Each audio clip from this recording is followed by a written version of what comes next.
चलिए now recording on. तो guys मैंने आपको कुछ पिक्स सेंड की थी, है ना। मे बी आपने उनको नोट डाउन कर लिया होगा, आई होप सभी ने कर लिया होगा। तो एक बार मैं उनको रिवाइज कर देता हूँ, थोड़ा सा समझा देता हूँ, फिर हम कुछ एप्लीकेशंस देखेंगे, उनके कुछ न्यूमेरिकल्स देखेंगे, है ना। तो हमने कौन कौन से रिलेशन डेराइव कर लिए थे वो मैं बता देता हूँ। आपको पता है V equal to R omega, है ना। कुछ रिजल्ट्स मैं यहाँ लिख देता हूँ। एक आपको पता है D L upon D T equal to torque, relation between, है ना, टॉर्क एंड एल था ना। एक आपने डेराइव किया था, बताइए एल क्या था, आर क्रॉस पी, सही बात। L equal to R cross P, ये हमने डेराइव किया था। एक था torque equal to R cross F था, है ना। ये था एंगुलर मोमेंटम और ये था टॉर्क, एंगुलर फोर्स। उनको देख लेना अगर वो वहां नहीं पहुंच जाए। ये तो कोई और दिखता है।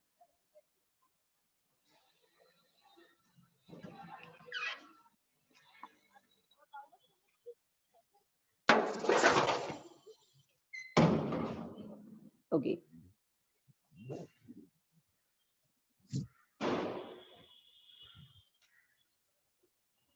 ओके, 4 रिजल्ट्स तो लिख दिए मैंने। एक अल्फा ए में कुछ रिलेशन था, relation between A and alpha, याद है, लीनियर एक्सेलरेशन, एंगुलर एक्सेलरेशन। क्या रिजल्ट था, I think A equal to R alpha, A equal to R alpha, याद आया कुछ, A equal to R alpha.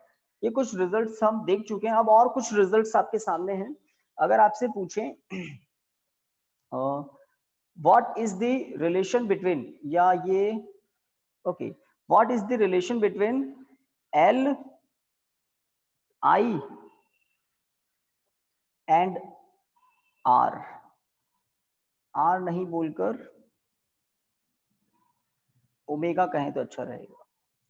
तो एल क्या है, एंगुलर मोमेंटम, आई क्या है, मोमेंट ऑफ इनर्शिया, ओमेगा क्या है, एंगुलर वेलोसिटी। तो इनमें क्या रिलेशन होता है उसको डेराइव करना है। तो हम कैसे कर सकते हैं, तो वहां पर एक इक्वेशन नंबर थर्ड नंबर पर एक रिलेशन लिखा हुआ है। We know the relation between L and P, R cross P. अगर हम क्रॉस प्रोडक्ट ओपन करें तो क्या होता है, L equal to R P sine theta, सही बात।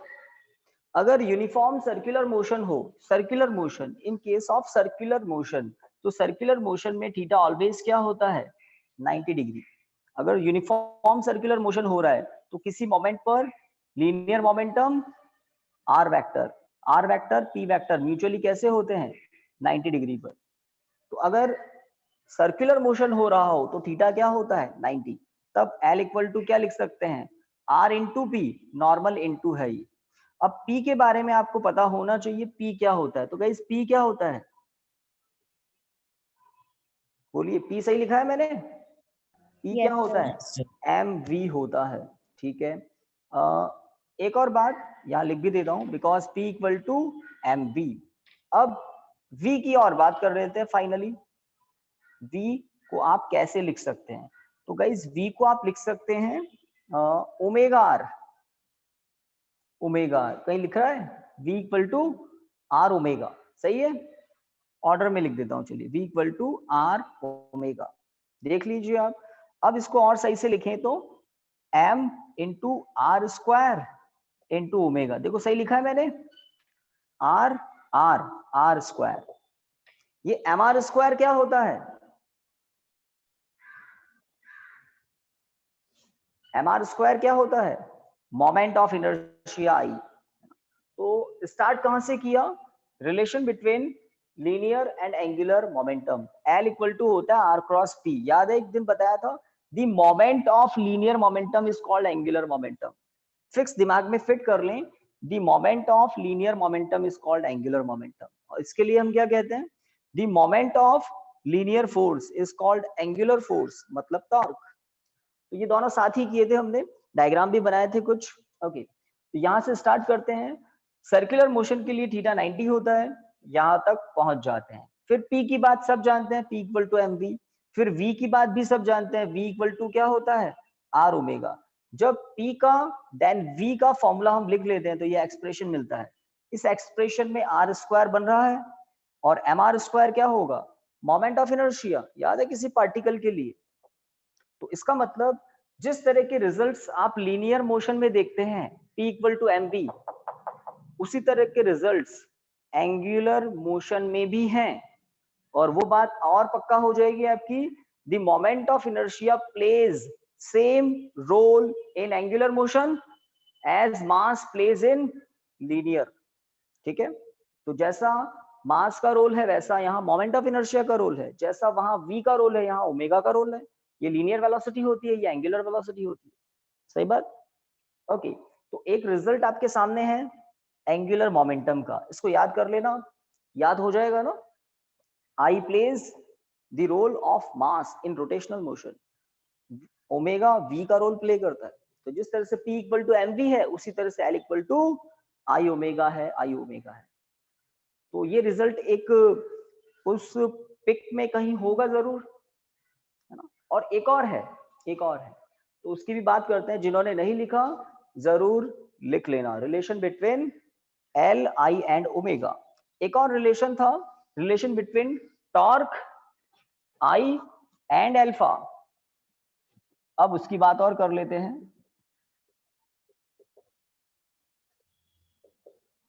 Torque comma moment of inertia and alpha. Alpha क्या है, angular acceleration, I moment of inertia, और यह है टॉर्क मतलब एंगुलर फोर्स। इन तीनों में रिलेशन क्या होगा, तो उसके लिए हमें फोर्थ फॉर्मूला से स्टार्ट करना होता है। फोर्थ, ये जो है ना, तो हमें पता है टॉर्क इक्वल टू क्या होता है, R cross F. Torque, torque क्या होता है, मोमेंट ऑफ फोर्स। ठीक है, ओपन करते हैं क्रॉस प्रोडक्ट, तो आता है R F sine theta. True, R F sine theta. मैं एक बार बता दो, सब ठीक चल रहा है ऑडियो वीडियो आज? तो प्रीवियस क्लास में तो यस सर चल रहा था, आज ठीक है ना। Okay, thank you. थोड़ा सा यहाँ पर ट्यूबलाइट के कहीं है ना फॉक्स वगैरह आ रहे होंगे, बट मे बी दिख रहा होगा। अगेन, अगर कोई पार्टिकल सर्कुलर मोशन कर रहा है ना, कोई m मास का पार्टिकल है और वो सर्कुलर मोशन कर रहा है, m मास का पार्टिकल सर्कुलर मोशन कर रहा है, तो in circular motion the direction of velocity, momentum, acceleration, वो हम देखेंगे, और ये होगी डायरेक्शन ऑफ आर वेक्टर। तो थीटा ऑलवेज क्या होता है, this is the direction of R vector, this is the direction of force. जिस डायरेक्शन में फोर्स होगा उधर ही पार्टिकल घूमता रहेगा। तो एंगल ऑलवेज क्या होता है, 90 डिग्री। एंगल ऑलवेज क्या होता है, 90 डिग्री। क्लास चल रही है, आ रहा हूं मैं ना, बोलना आ रहा है। ओके, थीटा ऑलवेज क्या होता है, 90 डिग्री। टॉर्क इक्वल टू होगा आर एफ। तो सर्कुलर मोशन के लिए हम ये सब कुछ डेराइव करते हैं। सर्कुलर मोशन मतलब रोटेशनल मोशन। पार्टिकल, अगर एक सिंगल पार्टिकल की बात करें तो वो तो सर्कुलर मोशन ही करता है। अगर कोई रिजिड बॉडी है, ध्यान दें, उस रिजिड बॉडी में बहुत सारे पार्टिकल्स हैं और रिजिड बॉडी किसी एक्सिस के अबाउट रोटेट कर रही है, तो गाइस पार्टिकल क्या कर रहे हैं, इंडिविजुअल पार्टिकल्स क्या कर रहे हैं, अपने अपने सर्कल पर घूमते जा रहे हैं बेचारे। सही बात है, हर पार्टिकल क्या कर रहा है, सर्कुलर मोशन कर रहा है। रिजिड बॉडी तो रोटेशन कर रही है और पार्टिकल क्या कर रहे हैं, इंडिविजुअल पार्टिकल क्या कर रहे हैं, सर्कुलर मोशन कर रहे हैं। तो ये जो रिलेशन हम डेराइव करते हैं ये किसके लिए है, रिजिड बॉडी के किसी इंडिविजुअल पार्टिकल्स के लिए, पार्टिकल के लिए। ठीक है, ओके। अगर हम एफ की बात करें तो जैसे मैंने एक रिजल्ट डेराइव किया था L equal to I omega का, वैसा ही एक रिजल्ट आज और मिलेगा। तो देखिए, torque equal to R, F के प्लेस पर एम ए लिख सकते हैं, एफ के प्लेस पर एम ए लिख सकते हैं। एक बात, torque equal to R M, A के प्लेस पर आर अल्फा लिख सकते हैं, आर अल्फा। तो जैसे हमने इसको डेराइव किया था वैसे एक और रिजल्ट आने ही वाला है। Now we can write torque equal to M R square into A नहीं है गाइज, ये अल्फा है ना। Now M R square is what, I. तो जो फॉर्मूला आप लीनियर में कहते हैं ना F इक्वल टू ma, वो ऐसा का वैसा फॉर्मूला एंगुलर में भी है, torque equal to I alpha. तो वापस वही स्टेटमेंट है, वापस कह दूं आपको, the moment of inertia plays same role in rotational motion as mass plays in linear motion. देख लो, जैसे F इक्वल टू ma है, वैसे ही टॉर्क इक्वल टू क्या है, आई अल्फा। तो याद हो जाएगा, कंपेयर करके इक्वेट करते हैं तो बातें लॉन्ग टाइम के लिए दिमाग में फ्रीज हो जाती है। और इसके लिए मैंने क्या बताया था, P इक्वल टू mv होता है तो L equal to I omega होता है, दैट्स इट, है ना। तो ये दो डेराइव करने थे फॉर्मूलाज, हो जाएगा सीक्वेंस ये याद, ये पूरा फ्लो एक चलना चाहिए, प्रैक्टिस करनी पड़ेगी, घर पे भी बता दे गाइस, हो जाएगा काम। Yes sir. है ना। तो जो फॉर्मूलाज आप जानते हैं उनसे जो नहीं जानते हैं उनको भी डेराइव हमने कर लिया।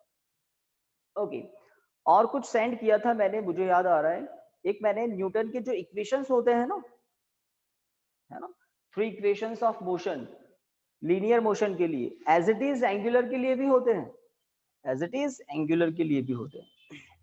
टेक्स्ट बुक है ना आपके पास, अभी जरूरत पड़ेगी। देखिए, like v equal to u plus A T, इसके इक्विवेलेंट रोटेशनल मोशन में कैसा इक्वेशन होगा, omega equal to omega nought plus alpha T. तो ये ओमेगा क्या है, final angular velocity, omega nought initial angular velocity, alpha angular acceleration T time है। तो ये एक पैकेज। सेकंड इक्वेशन के लिए क्या लिखा हुआ है देखो, सेकंड इक्वेशन लीनियर में क्या होता है, x equal to U T plus half A T square. तो इसके इक्विवेलेंट एंगुलर मोशन में कैसा इक्वेशन होगा, तो x क्या है, लीनियर डिस्प्लेसमेंट, डिस्प्लेसमेंट, और रोटेशनल मोशन में क्या होता है, एंगुलर डिस्प्लेसमेंट। तो लीनियर में तो इन मीटर डिस्प्लेसमेंट होता है और एंगुलर मोशन में इन रेडियन एंगुलर डिस्प्लेसमेंट होता है। तो x के प्लेस पर आएगा थीटा एंगुलर डिस्प्लेसमेंट, u के प्लेस पर ओमेगा नॉट, t के प्लेस पर t half alpha T square. सही है ना। This is the second equation of motion for rotational motion. Third की बात करें तो थर्ड इक्वेशन लीनियर में क्या होता है, v square equal to U square plus two A X. तो a लीनियर एक्सेलरेशन है, x डिस्प्लेसमेंट। अब इसी के इक्विवेलेंट रोटेशनल मोशन में थर्ड इक्वेशन क्या होना चाहिए, omega square equal to omega nought square plus two alpha into theta. देख लो, सही बात। तो ये कुछ पिक्स मैंने सेंड की थी, छोटे छोटे टॉपिक थे, कोई डायग्राम कुछ नहीं था। एक मेन प्रिंसिपल भी सेंड किया था मैंने, प्रिंसिपल ऑफ मोमेंट्स, है ना। तो उसके बारे में और बता देता हूँ। कहीं सही चल रहा है, जो कुछ सेंड किया था वही बताया जा रहा है। यस सर, सही चल रहा है। तो इनकी प्रैक्टिस बिल्कुल करनी है आपको। एक छोटा सा प्रिंसिपल है, बहुत ही ऑर्डिनरी, बहुत ही सिंपल, और एक्चुअली में उसको प्रिंसिपल नहीं कह के उसको कन्वेंशन कहना चाहिए। कभी सुना है नाम कन्वेंशन, कन्वेंशंस, जैसे साइन कन्वेंशन 10th में पढ़ा होगा आपने, यूवीएफ की साइन क्या क्या होते हैं, पॉजिटिव कब होता है। तो कन्वेंशन कुछ होते हैं जो हमारे एल्डर्स हैं, जो हमारे सीनियर्स हैं, है ना, वो कुछ ऑलरेडी कन्वेंशन देकर गए हैं। जैसे आपने सुना होगा इलेक्ट्रॉन पर नेगेटिव चार्ज होता है, दिस इज अ कन्वेंशन। हमें बस हमारे ऊपर एक बात थोप दी गई है कि ऐसा होता है और हम उसको ओबीडियंटली मान के चल रहे हैं आज तक। These are conventions. तो एक कन्वेंशन है यहाँ पर क्या, कि अगर कोई बॉडी रोटेट कर रही है किसी फोर्स के इन्फ्लुएंस में, फोर्स अपने आप में टॉर्क अप्लाई करता है, लेट यहाँ पर एक जैसे सीसॉ होता है ना, एक बच्चे, है ना, उस पर एक तरफ कोई पर्सन बैठ गया, दूसरी तरफ बैठ गया और वो आराम से झूला झूल रहे होते हैं। तो सीसॉ जिस तरह से रोटेशन होता है किसी पॉइंट के about, this is the point जिसके अबाउट रोटेशन पॉसिबल है, ठीक है। तो मान लिया एक रॉड है बड़ी सी, इस रॉड के पी एंड पर एक फोर्स अप्लाई किया है F1 और क्यू एंड पर एक दूसरा फोर्स अप्लाई किया है F2 और O से P का डिस्टेंस है लेट D1, O से Q से O से Q का डिस्टेंस है लेट D2, देख रहे हैं ना। तो F1 फोर्स जो है उसका O के अबाउट टॉर्क क्या होगा?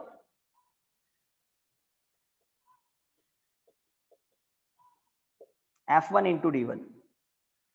F1 फोर्स का O के अबाउट टॉर्क क्या होगा? तो F1 इंटू D1। यहां पर देखें F2 का फोर्स, F2 का O पॉइंट के अबाउट टॉर्क क्या होगा? टॉर्क 2 क्या होगा? F2 into D2, F2 into D2।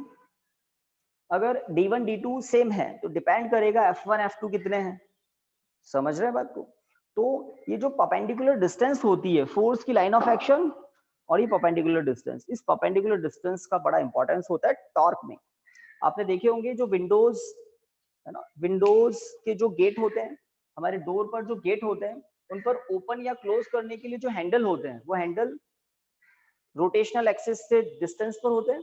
जैसे मैं यहाँ पर एक डोर दिखाऊं आपको, है ना, ये इसका हैंडल है जहां से आप पकड़कर इसको ओपन करते हैं। दिस इज रोटेशनल एक्सिस जिसके अबाउट डोर रोटेट करता है। तो हैंडल जो है वो डोर से काफी डिस्टेंस पर होता है, तब आप घुमाते हैं और फटाफट ओपन हो जाता है, क्लोज हो जाता है। अगर इस हैंडल को बीच में लगा दें तो, या बीच से भी काफी पास में लगा दे, तो हैंडल को यहाँ लगा दिया, अब इस डोर को ओपन क्लोज करना है, आपको काफी फोर्स अप्लाई करना पड़ेगा, क्योंकि ऑब्जेक्ट्स को रोटेट करने के लिए किसकी नीड होती है? टॉर्क की। और टॉर्क क्या होता है? R इंटू एफ, है ना। अगर R की वैल्यू ज्यादा है, हैंडल को आपने बहुत डिस्टेंस पर लगा दिया, R की वैल्यू क्या हो गई? ज्यादा हो गई। R ज्यादा है तो अब आपको फोर्स कंपैरेटिवली कम लगाना पड़ेगा, क्योंकि एक डिजायर्ड टॉर्क मिल जाएगा। अगर हैंडल ज्यादा डिस्टेंस पर नहीं है, रोटेशनल एक्सिस के बहुत पास में लगा दिया हैंडल, रोटेशनल एक्सिस के जहां से रोटेट होता है उसके बहुत पास में लगा दिया, आर की वैल्यू को क्या कर दिया? बहुत बहुत कम कर दिया। अब सेम डोर को ओपन क्लोज करने के लिए आपको कंपैरेटिवली ज्यादा फोर्स अप्लाई करना पड़ेगा, है ना। डोर के एग्जांपल से बात को बताया मैंने, टॉर्क की इंपॉर्टेंस, है ना। एक और बात, आपने हैंडपंप देखा होगा, चलाने का तो मौका नहीं मिला होगा शायद। हैंडपंप होता है कुछ जैसे है ना, ग्राउंड लेवल के वाटर को बाहर निकालने के लिए हैंडपंप होता है। उस हैंडपंप में एक बड़ा सा मेटेलिक रॉड होती है ना। वो मेटेलिक रॉड को आप चलाते हैं और पानी बाहर आने लग जाता है। तो वो जो हैंडल है, आयरन हैंडल, आयरन की एक बड़ी सी रॉड, उसको बहुत लेंथ ज्यादा होती है उसकी, और जब आपको उसको रोटेट करना होता है, हैंडपंप को चलाना होता है, तो आप लोग कहाँ से चलाते हैं? सबसे लास्ट वाले एंड से पकड़ते हैं और उसको चलाने लग जाते हैं। तो उस सिस्टम को रोटेट करने के लिए एक पर्टिकुलर टॉर्क चाहिए। अगर आप सबसे लास्ट से पकड़ते हैं तो आप क्या ज्यादा कर लेते हैं? आर ज्यादा कर लेते हैं, तो आपको कंपैरेटिवली कम फोर्स लगाना पड़ता है। अगर आप उस हैंडपंप के हैंडल को लास्ट से नहीं पकड़ के मिड से कहीं से पकड़ें, तो अब जहां से आपने पकड़ा, आपने फोर्स अप्लाई करना शुरू कर दिया, कभी अपवर्ड कभी डाउनवर्ड, है ना। तो जो डिस्टेंस है रोटेशनल एक्सिस से, रोटेशनल एक्सिस से डिस्टेंस, वो डिस्टेंस कम हो गई। डिस्टेंस जब कम हो जाती है तो आपको कंपैरेटिवली ज्यादा फोर्स लगाना पड़ता है। अगर आप उस हैंडल को और पार्ट से पकड़कर चलाने लग जाएं, तो अब आपने डिस्टेंस और कम कर दिया, अब आपको फोर्स और ज्यादा लगाना पड़ेगा। समझ रहे टॉर्क का इंपॉर्टेंस? तो टॉर्क क्या होता है? R cross F. और टॉर्क क्या करता है? टॉर्क ऑब्जेक्ट्स को रोटेट करता है किसी पर्टिकुलर एक्सिस के अबाउट। तो जब आप किन्हीं बॉडीज को रोटेट करते हैं तो आप बाय डिफॉल्ट बहुत साइंटिफिक हैं। किसी ने टॉर्क पढ़ा हो या नहीं पढ़ा हो, हैंडपंप को कहाँ से चलाते हैं हम लोग? किसी ने साइंस कभी लाइफ में नहीं पढ़ी, लेकिन वो हैंडपंप को बहुत अच्छे से टेक्निकली चलाता है। एंगल की बात करें तो आर और एफ के बीच में एंगल क्या लेना चाहिए? 90 डिग्री, ताकि टॉर्क क्या मिले? मैक्सिमम। और आप भी यही करते हैं। ये इस डायरेक्शन में होता है आर, और इस डायरेक्शन में आप एफ अप्लाई करते हैं, है ना। तो हम बाय बॉन्ड क्या है, बड़े साइंटिफिक हैं, तो हम एफ 90 डिग्री पर ही अप्लाई करते हैं। डोर को कभी क्लोज या ओपन करना होता है, हम आर के 90 डिग्री पर फोर्स अप्लाई करते हैं। हम कभी डोर की डायरेक्शन में इसको खींचते हैं क्या? नहीं, हमें पता है रोटेट नहीं होगा। तो अगर हैंडल को हम इस डायरेक्शन में तो नहीं खींचते या इस डायरेक्शन में तो नहीं करते, हम बिल्कुल हैंडल के 90 डिग्री पर फोर्स अप्लाई करते हैं। तो हम बाय डिफॉल्ट एंगल क्या रख लेते हैं? साइन थीटा वाला एंगल 90 डिग्री। टॉर्क मैक्सिमम मिलना चाहिए, है ना। उसी तरह से एक और एग्जांपल है, जैसे किसी फ्लोर पर एक बड़ी सी रॉक पड़ी हुई है, चट्टान रखी हुई रॉक, और उसको आपको रोटेट करके यहाँ से डिस्प्लेस करना है, हटाना है, और आपको ऑप्शन दे दिया कि एक हमारे पास है ना 20 सेंटीमीटर की मेटल की रॉड है और एक हमारे पास 2 मीटर की मेटेलिक रॉड है, तो कौन सी रॉड यूज लेंगे आप? 2 मीटर। मतलब यहाँ पर रॉड को फिट करो और उस पर सर फोर्स अप्लाई 20। करो, टॉर्क लगेगा और ये घूमकर उधर चला जाएगा। तो बिल्कुल 20 सेंटीमीटर वाली या 2 मीटर वाली? ये 20 सेंटीमीटर और ये 2 मीटर। हाँ, तो एक्चुअल में जितनी बड़ी रॉड होगी ना, आप कंफर्टेबली इसको रोटेट कर देंगे। आप क्या करेंगे, बड़ी वाली रॉड लेंगे, बड़ी वाली रॉड को कहीं अंदर फिट कर देंगे और यहाँ से इसका फोर्स अप्लाई करेंगे। फोर्स इनटू आर क्या होता है? टॉर्क। और वो टॉर्क किस पर आ जाएगा? इस रॉक पर, और ये शायद रोटेट करके डिस्प्लेस हो जाएगी। अगर आप छोटी वाली रॉड लेंगे तो आर कम होगा, आपको बहुत फोर्स लगाना पड़ेगा। समझ रहे हैं टॉर्क का इंपॉर्टेंस? तो ये होता है इंपॉर्टेंस ऑफ टॉर्क। किसी ने 4 व्हीलर के व्हील चेंज किए हो कभी, तो जो स्क्रू ओपन करने होते हैं ना, कभी वो हैंडल को बढ़ा लेते हैं, हैंडल को बहुत बढ़ा लेते हैं ताकि कम फोर्स से ज्यादा टॉर्क आ जाए। कुल मिलाकर आर का इंपॉर्टेंस आपको मैंने इन एग्जांपल से बता दिया। चलिए, अब एक प्रिंसिपल अटका हुआ है, प्रिंसिपल ऑफ मोमेंट्स। एक्चुअल में तो ये कहने का प्रिंसिपल है, इसमें एक इंफॉर्मेशन है आपके लिए। वो एक इंफॉर्मेशन क्या है? कन्वेंशन। ऐसा होता ही है क्या? क्लॉकवाइज एंटी क्लॉकवाइज समझते हैं ना सभी? क्लॉकवाइज एंटी क्लॉकवाइज तो क्या है? अगर कोई torque equal to R into F, अगर कोई टॉर्क किसी सिस्टम को क्लॉकवाइज घुमा रहा है, क्लॉकवाइज देखो एरो सही है, क्लॉकवाइज, तो क्लॉकवाइज मोमेंट्स को ऑलवेज कैसा लिया जाता है? नेगेटिव। इंफॉर्मेशन है। दूसरा, अगर कोई टॉर्क, यहां पर टॉर्क 2 इक्वल टू क्या है? आर इंटू, है ना, D2 इंटू F2, यहां पर D1 कर देता हूं, ठीक है। तो ये वाला टॉर्क, ये वाला टॉर्क इस रॉड को कैसे घुमाएगा? इस तरह से। सही बात है, सीसा वाला देखा है ना, कंप्लीट रोटेशन तो नहीं होगा बट एक आर्क में तो रोटेशन होगा। तो ये वाला टॉर्क इसको नीचे लेके जाएगा, ये वाला टॉर्क इसको नीचे लेके आएगा। तो because of influence of torque 2, the bar is rotate in anti clockwise direction. Anti clockwise torque को ऑलवेज कैसा लिया जाता है? पॉजिटिव। बस यही इंफॉर्मेशन लिखा हुआ है। According to the principle of moments, according to the principle of moments, clockwise moments always taken as negative, whereas anti-clockwise moments always taken as positive. तो anti-clockwise moments को positive consider किया जाता है। जिस तरह से लीनियर मोशन में किसी बॉडी पर, लीनियर मोशन में किसी बॉडी पर F1 फोर्स राइट साइड में है, F2 फोर्स लेफ्ट साइड में है, तो नेट फोर्स क्या होता है? आइदर F1 माइनस F2 और F2 माइनस F1। उसी तरह से रोटेशनल मोशन में क्लॉकवाइज एंटी क्लॉकवाइज होता है, लेफ्ट राइट नहीं होता है, क्लॉकवाइज एंटी क्लॉकवाइज होता है। और अगर क्लॉकवाइज वाला मोमेंट ज्यादा है तो हम टॉर्क 1 माइनस टॉर्क 2 करेंगे, अगर एंटी क्लॉकवाइज वाला मोमेंट ज्यादा है तो टॉर्क 2 माइनस टॉर्क 1 करेंगे। That's it. और सेम डायरेक्शन में टॉर्क हो तो वो ऐड हो जाते हैं, जिस तरह से सेम डायरेक्शन के फोर्सेस ऐड अप होते हैं, इस तरह से। तो रोटेशनल मोशन की एक और इंपॉर्टेंट बात आपको बता दी मैंने, एंटी क्लॉकवाइज मोमेंट्स को पॉजिटिव लिया जाता है, क्लॉकवाइज मोमेंट्स को नेगेटिव लिया जाता है। दैट्स इट, है ना। तो एक क्वेश्चन अब हम सॉल्व कर लेते हैं, स्टार्ट कर सकते हैं। देना आपकी टेक्स्ट बुक, ये क्वेश्चन आपकी टेक्स्ट बुक का आपके सामने। इस चैप्टर में काफी कुछ नई चीजें मिलती है आपको रिगार्डिंग रोटेशनल मोशन। तो एक रॉड का एक अच्छा सा क्वेश्चन है, मैं आपको एग्जांपल नंबर बता देता हूं। ये कौन सा चैप्टर है? 7th चैप्टर ओपन करना था। यस,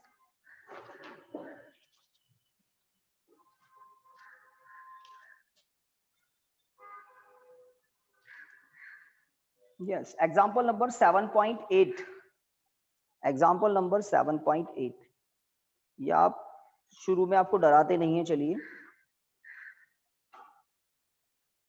शुरू में आपको नहीं डराते हैं। एक है example number 7.5, find the torque of a force दिया हुआ है और आर वेक्टर दिया हुआ है, पोजीशन वेक्टर, आपको टॉर्क पता करना है ना। तो एग्जांपल नंबर 7.5 के लिए इंफॉर्मेशन मैं यहाँ लिख देता हूँ, जिनके पास टेक्स्ट बुक है उन्होंने देखा होगा।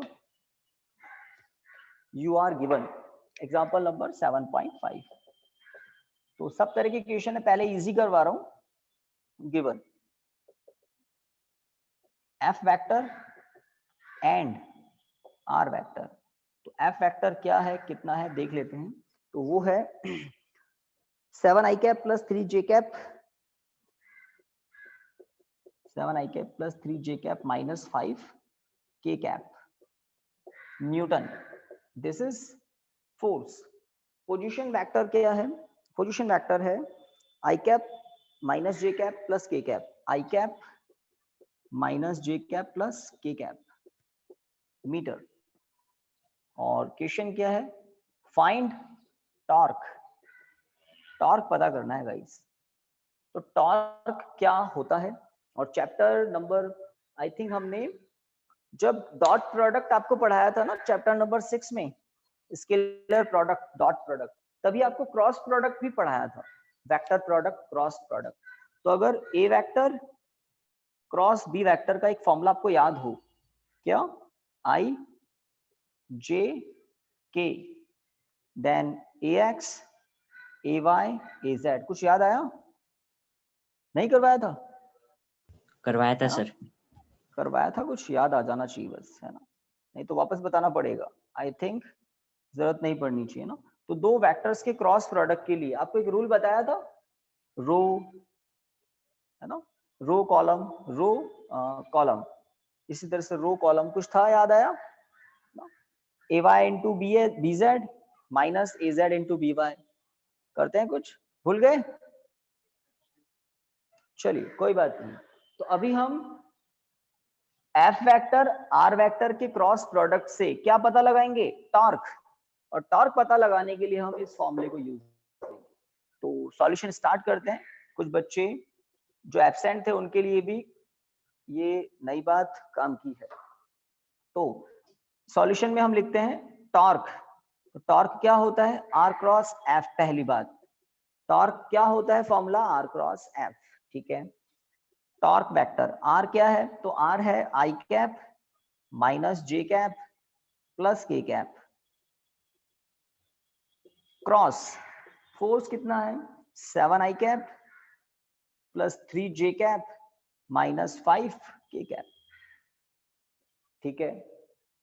अब फॉर्मूला, तो दो वेक्टर्स के क्रॉस प्रोडक्ट को कैसे फिट करते हैं डिटर्मिनेशन फॉर्म में। तो डिटर्मिनेशन क्या होता है इसका, आई कैप जे कैप के कैप, फर्स्ट रो। इस डिटर्मिनेंट फॉर्म में 3 रोज होती है, पहली रो आपके सामने आई कैप जे कैप के कैप।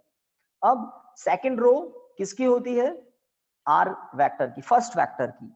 अब देखिए आई कैप का कोफिशिएंट कितना है यहाँ 1, जे कैप का कोफिशिएंट कितना है -1, के कैप का कोफिशिएंट कितना है 1, ऐसा लिखा जाता है। सेकंड वेक्टर फोर्स जो वेक्टर है, तो सेकंड वेक्टर के कंपोनेंट्स देखिए, आई कैप का कोफिशिएंट +7, जे कैप का कोफिशिएंट +3, के कैप का कोफिशिएंट -5। ये हमने इस डिटरमिनेंट में वैल्यूज पुट कर दी है। अब इसको सॉल्व कैसे करते हैं, तो सॉल्व कैसे करते हैं एक बार तो बता चुका हूं, वापस बता रहा हूं। यहाँ फॉर्मूला बना रहा हूं, देख लीजिए। तो यहाँ फॉर्मूला है, वहां हम प्रैक्टिकली करेंगे। देखिए कैसे करते हैं। तो पहले हम फर्स्ट रो और फर्स्ट कॉलम को हाइड कर देते हैं, फर्स्ट रो फर्स्ट कॉलम, तो कौन बचे, ये 4। तो देखिए कैसे करते हैं, आई कैप ब्रैकेट में ए वाई बी जेड, इधर से प्रोडक्ट कर रहे हैं, ए Y B Z minus A Z B Y.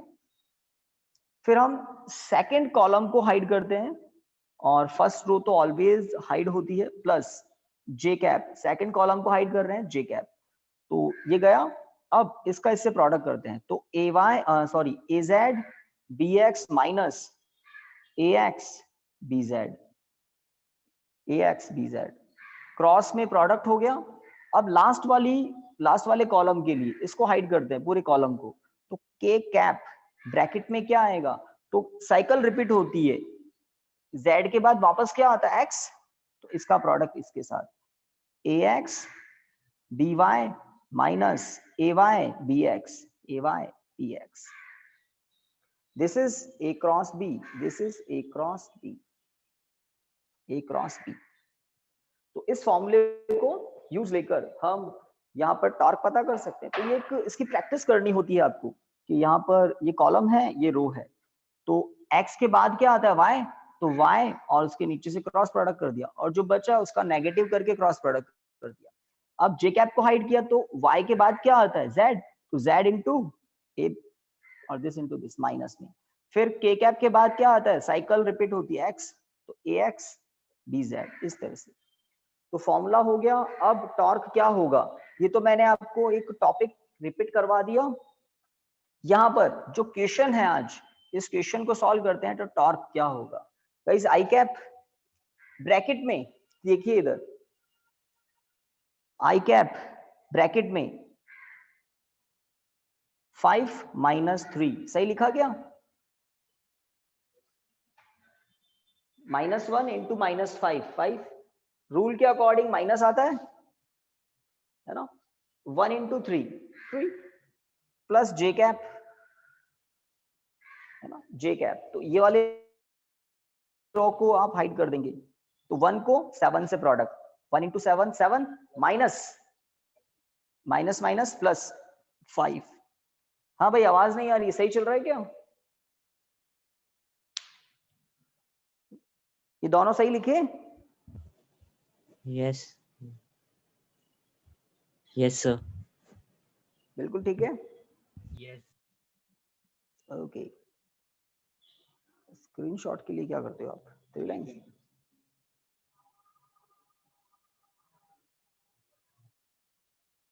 Okay.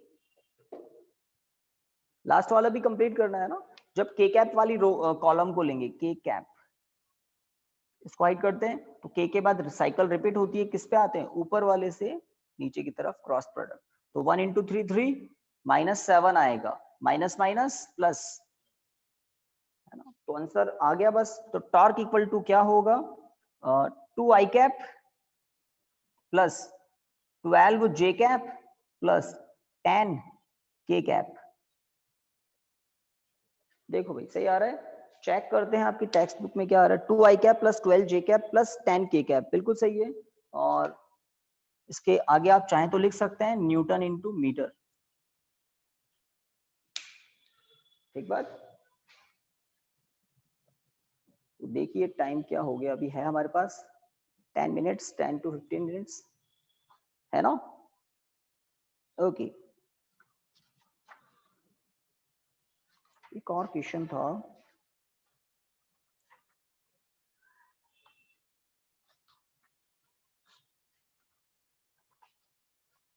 अच्छा ये कर लिया था आपने, प्लेन लैमिना वाला है ना, ठीक है।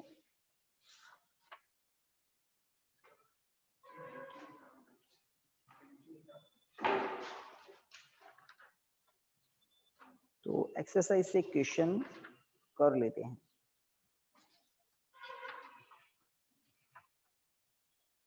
ओके।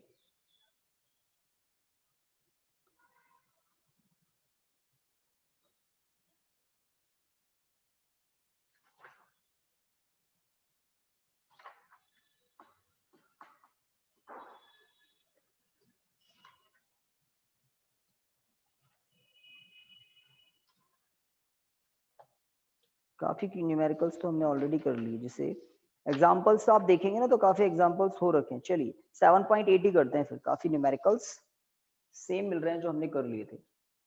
यस गाइस इरेज कर सकते हैं इसको, Yes, sir. यस सर, इसको इरेज कर सकते हैं, ठीक है।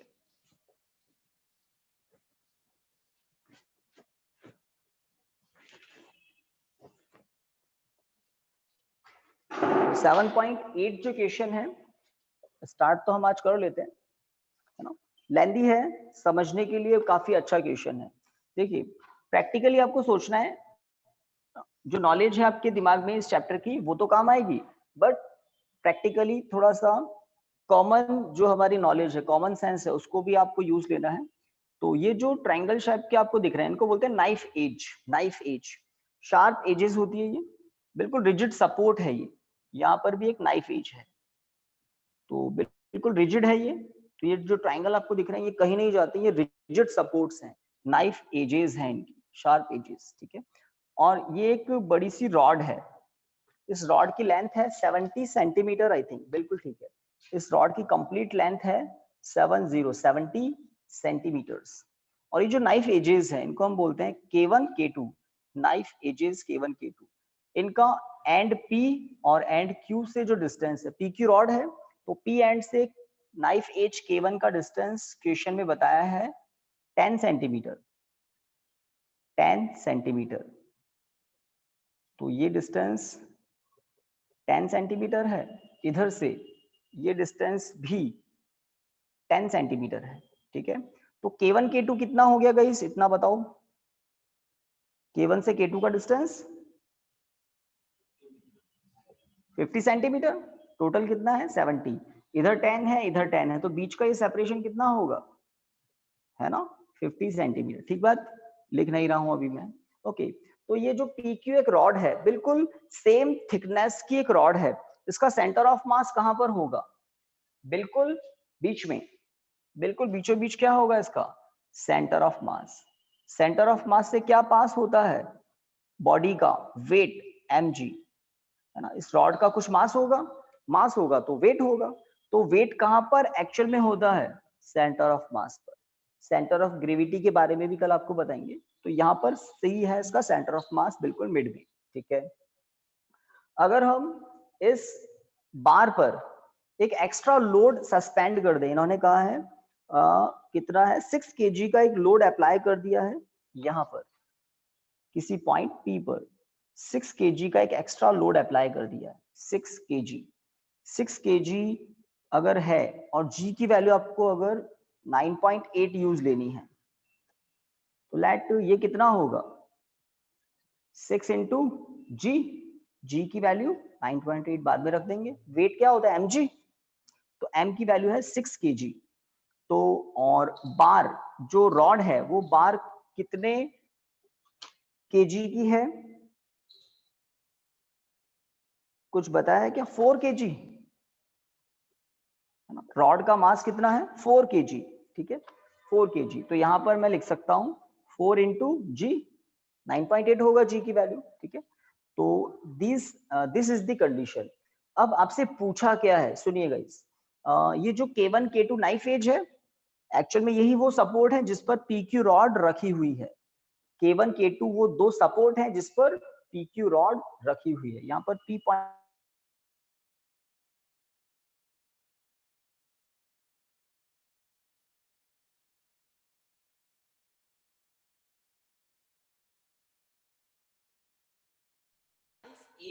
के जो है, नाइफ एज के, उस पर रिएक्शन फोर्स कितना होगा बताना है। नाइफ एज K2 पर रिएक्शन फोर्स R2 कितना है बताना है। तो आपको पता होना चाहिए क्या, कि अगर कोई बॉडी इक्विलिब्रियम में है, इक्विलिब्रियम में मतलब रुकी हुई है, जैसे मैं इस बुक के ऊपर, ब्लर आ रही है। अभी सभी के ब्लर आ रही है क्या guys, yes sir. Yes, sir. तो चेक कीजिए, रुकिए कुछ मोमेंट और देखकर बताइए। चलिए अभी थोड़ा बहुत तो दिख जाएगा, जस्ट लाइक ये बुक दिख रही है ना मेरे हाथ में, और आवाज सही आनी चाहिए थोड़ी सी। तो इस बुक के सरफेस पर मैं इस डस्टर को रख रहा हूं, ठीक है, दिख रहा है कुछ, यस सर। तो बुक के सरफेस पर मैंने डस्टर को रख दिया, और ये डस्टर रुका हुआ है।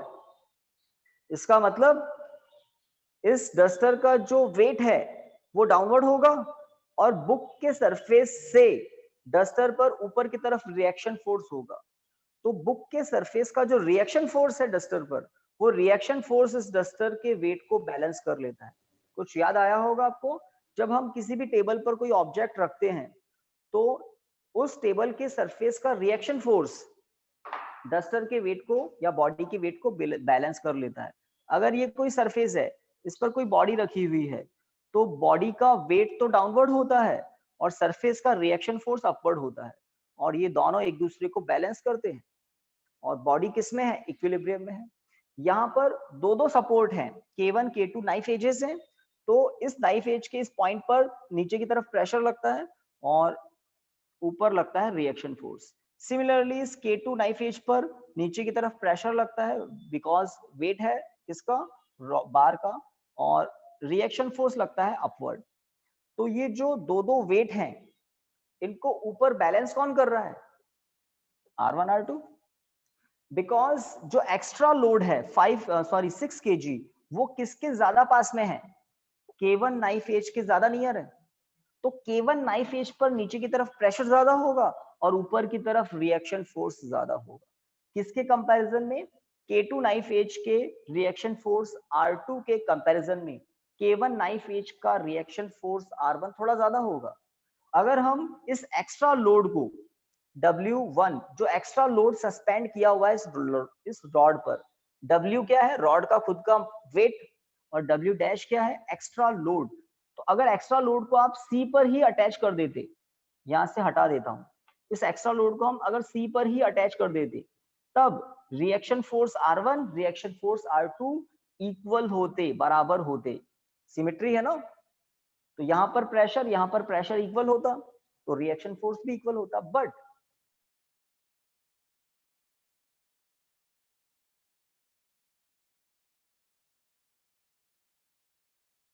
सर आपकी स्क्रीन पॉज हो गई। एक्स्ट्रा लोड है, एक्स्ट्रा लोड किसी अदर पॉइंट पर अप्लाई किया गया है, W डैश किसी अदर पॉइंट पर है, और वो अदर पॉइंट K1 के ज्यादा नियर है, इसलिए K1 के यहाँ प्रेशर ज्यादा होगा और रिएक्शन फोर्स R2 ज्यादा होगा। अब इस क्वेश्चन में आपको करना क्या है? सर आपकी आपको स्क्रीन पॉज हो गई।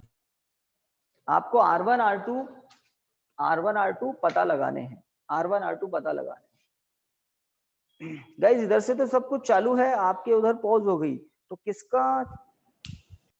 किसकी स्क्रीन दिखाई दे रही है इसका? अभी ठीक है? हाँ सर अभी तो ठीक है सर। Yes sir. स्क्रीन तो दिखाई देनी चाहिए। हाँ गाइस, तो मैं कह रहा था एग्जांपल नंबर 7.8 को थोड़ा सा मैंने क्वेश्चन को क्लियर किया है कि आपको करना क्या है। आपको R1 R2 पता लगाना है। अब ध्यान से सुन लो, पता कैसे लगाना है। आज नहीं लगाना है, कल हम इसको कंप्लीट करेंगे। करते कैसे हैं ये सुन लो। आप चाहें तो घर पर कर सकते हैं, हम यहाँ पर भी करेंगे। हम मैथमेटिक्स का एक रूल जानते हैं, to find two unknown quantities. R1 R2 दो अननोन क्वांटिटीज है। To find two unknown quantities you have to form two equations. उन दोनों इक्वेशन में R1 R2 होने चाहिए। दो इक्वेशन को सॉल्व करके आप दो अननोन क्वांटिटी पता लगा सकते हैं। अब वो दो इक्वेशन बनेगी कैसे? तो दो दो इक्विलिब्रियम है यहाँ पर, ना तो ये बार ऊपर नीचे जा रही है, लेफ्ट राइट जा रही है, ना तो ये लेफ्ट जा रही है ना राइट जा रही है, ना ऊपर जा रही है ना नीचे जा रही है। मतलब A B rod translatory equilibrium में है। Because the rod is in translatory equilibrium, then R1 plus R2 equal to W1 plus W2. R1 plus R2 upward forces, W plus W dash downward forces. तो इस equation को हम कहेंगे equation 1। तो यहाँ W और W डैश तो आ जाएंगे ना, न्यूमेरिकल वैल्यूज आ जाएगी। समझ रहे हैं ना आप? तो कितना है W? 4G। कितना है W डैश? 6G। तो टोटल कितना G हो गया? 10G। 10G मतलब 9.8 न्यूटन। 9.8 into 10, 98 Newton. तो इसका मतलब R1 plus R2 equal to 98। एक इक्वेशन आ गया। कहां से? ट्रांसलेटरी इक्विलिब्रियम से। अब आती है बात रोटेशनल इक्विलिब्रियम। तो रोटेशनल इक्विलिब्रियम भी है। क्या रॉड रोटेट होती हुई दिख रही है क्या? नहीं। प्रैक्टिकली आप दिमाग में भी सोचें कि दो दो सपोर्ट हैं और एक रॉड को ऊपर रख दिया हमने, तो बिल्कुल रखी भी रहेगी स्टेशनरी, रोटेशन नहीं होगा। That means the rod AB is in rotational equilibrium 2। Rotational equilibrium में भी है। तो रोटेशन किसी पॉइंट के अबाउट लिया जाता है गाइस। रोटेशन किसी ना किसी पॉइंट के अबाउट लिया जाता है, like K1, like C, like K2।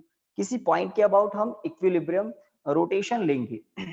अगर मैं C के अबाउट रोटेशन लूं कि C के अबाउट किसी के अबाउट भी नहीं हो रहा है, किसी के अबाउट भी ले सकते हैं। तो जितने भी फोर्सेज हैं गाइस, कितने फोर्स हैं, फोर्सेस कितने हैं, 4, R1 R2 W W dash, 4 forces are there. तो इस बार पर, इस AB बार पर 4 फोर्सेज हैं, और अगर मैं C के अबाउट रोटेशन ले लूं, C के अबाउट रोटेशन ले लूं, तो मुझे C से फोर्सेस के डिस्टेंस देखने होंगे। तो R1 फोर्स का C से डिस्टेंस कितना है, कोई बता सकता है? 25 सेंटीमीटर, बिल्कुल सही। रीजन K1 K2 कितना था, 50, और C क्या है, मिड पॉइंट, तो 50 का हाफ क्या होता है, 25, ठीक है।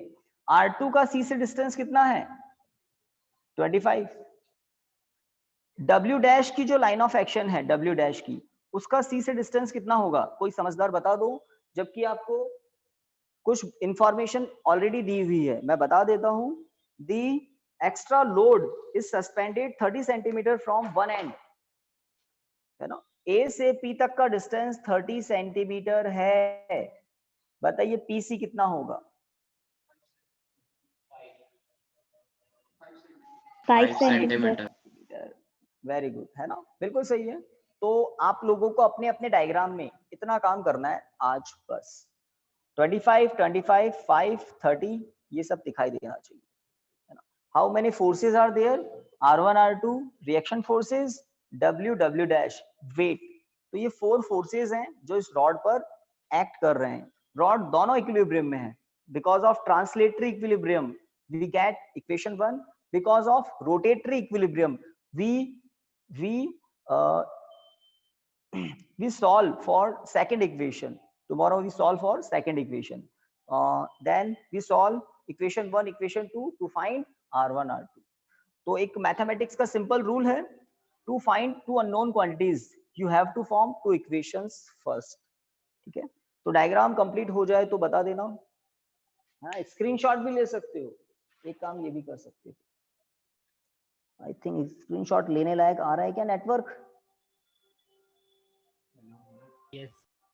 या मेरे इस मोबाइल से मैं ले लेता हूँ, सेंड कर देंगे, है ना, ये ज्यादा बेटर रहेगा। ओके गाइस, तो आपको मैं ये सेंड कर दूंगा, है ना। तो कल मिलते हैं, इस क्वेश्चन को सॉल्व करेंगे, इस चैप्टर को एंड करेंगे, और टेक्स्ट बुक लेकर बैठना कल अपने साथ, है ना, और जो यहाँ पर आते हैं वो लेकर भी आना। थैंक यू स्टूडेंट्स, आज के लिए इतना ही, thank you. Thank you sir. Okay.